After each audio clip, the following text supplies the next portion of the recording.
আমার বাবা বেশ কয়েকদিন আগে জামাইয়ের জন্য কিছু ফল কিনে দিয়েছিল, কিন্তু জামাই তো সে ফল খায়নি। ফলগুলো পচে গিয়েছে প্রায়। তো ভাবলাম আমি কয়েকটা ফল খাই, আর আমারও সময় হচ্ছিল না যে আমি কয়েকটা ফল কেটে খাই। কাজের চাপ প্রচুর বেড়ে গেছে ঘরে, আর ছেলেটার পিছনে সময় দিতে হচ্ছে, সেই চাপে আমার খাওয়া হচ্ছে না ঠিকঠাক, ঘুমও হচ্ছে না। কিন্তু কিছু করার নেই, ছেলের তো সময় দিতে হবে।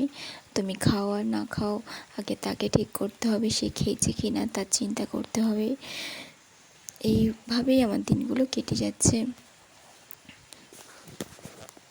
আর আমার বরের তো মায়ের দয়া হয়েছে, পক্স নাকি কিছু একটা পরে এই হয়েছে, তো এখন খুব দুর্বল হয়ে আছে। তার জন্য বাবা ফলগুলো এনেছিল, কিন্তু ফলগুলো সে মোটেই খায়নি। তো ফলগুলো প্রায় পচে গিয়েছে। শসাগুলো সকালবেলা পাত দিয়ে কেটে আমি সেগুলো রেখে দিয়েছি, রাত্রে সবাই ভাত দিয়ে খাবে, দুপুরে কেউ খায়নি।